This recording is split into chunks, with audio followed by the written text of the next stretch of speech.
Well, good morning. I'm Suzanne Alexander. And boy, it has been a busy week in Washington as Congress reviews tax and spending provisions in the budget reconciliation. In today's Champions of Rural America, we want to get an update on the process and what it could mean for rural America. Executive Director of the Congressional Western Caucus, John Veale, joins us now with the latest. Thank you for being here. We do appreciate it. The priorities right now, let's start there. Priorities for the caucus in the U.S. House of Representatives. Yeah, Suzanne, thanks for having me today.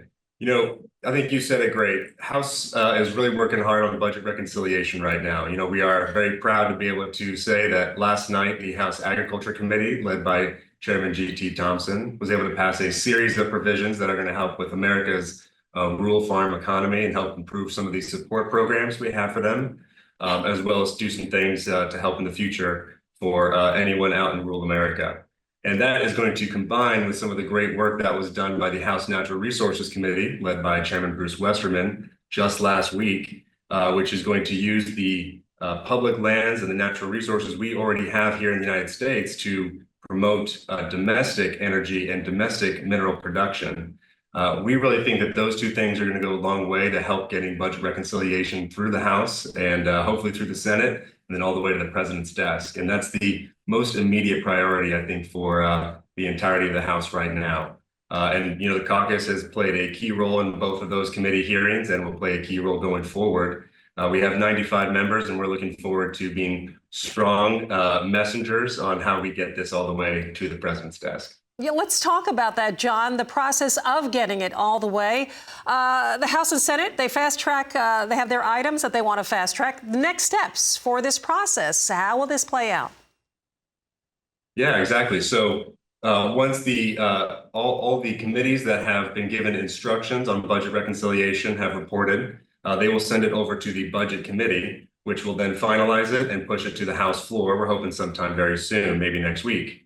After that, the Senate has to do a very similar process. They have fewer committees that are going to report instructions, but then they will be able to get their items done and report it to the full Senate. And once the House and Senate have matched up their bills and passed identical versions, then we get to go to the president's pen. The impact, of course, on farmers, rural residents. Let's start with some of the benefits that could play out should this go through. Yeah, well, I think just focusing on what we saw last night out of the House Agriculture Committee, which did a marathon markup over the past couple of days, starting 7:30 p.m. on Tuesday night. One of the biggest things we wanted to focus on was the support programs that are going to be coming out for America's agriculture and its industries, and making sure that, hypothetically, one bad year or one disaster isn't going to just destroy a family farm's financial viability. So we're going to increase, or the Ag Committee last night increased reference prices for a whole host of commodities. They updated them from where they were last done in 2018.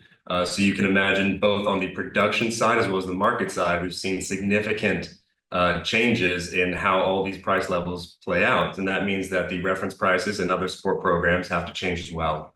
So we want to make sure that farmers, when they are planting, can know that if something were to happen, they're going to be taken care of.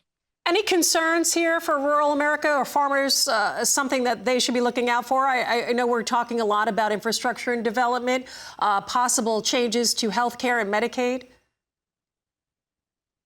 No, I mean, I think, a lot of those programs and a lot of those changes are being done in order to make sure that the overall support levels are adequately tuned to the people that need them most. So making sure that, someone who needs some extra help, they can get it. They just have to be constantly looking for and trying to better themselves by simply getting, a job or just looking for a job.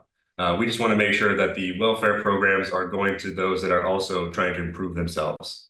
John, switching gears right now. We know May, National Wildfire Awareness Month. What is the Congressional Western Caucus doing to combat these preventable disasters? Yeah, and once again, Suzanne, I think you said it perfectly. These are preventable disasters. You cannot stop every spark. You cannot stop every ignition.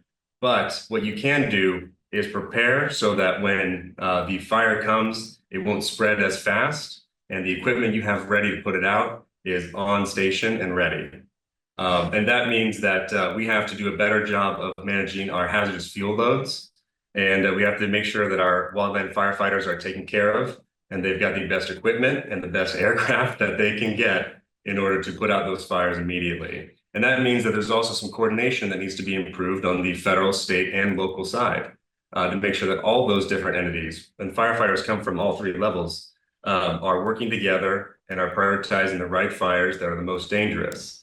And once the fire is out, once the danger has passed, we also have to make sure that we are rebuilding in a way that won't simply burn up again the next time a fire comes through. So we have to make sure that the regulations for how we rebuild are allowing us to rebuild smarter and better, and not simply telling us to rebuild exactly what was already there. And there are Western Caucus members who have introduced or are currently working on legislation that does all of that. We are certainly looking to see that move forward, both in Fix Our Forests Act, which is in the Senate right now. We're hoping to see it come back to the House after we pass it earlier this year, as well as a host of other wildfire measures that we hope to unveil soon. John, thank you so much. Great information there. We do appreciate you taking the time. Thanks for being here. Executive Director of the Congressional Western Caucus, that is John Veale. Thank you.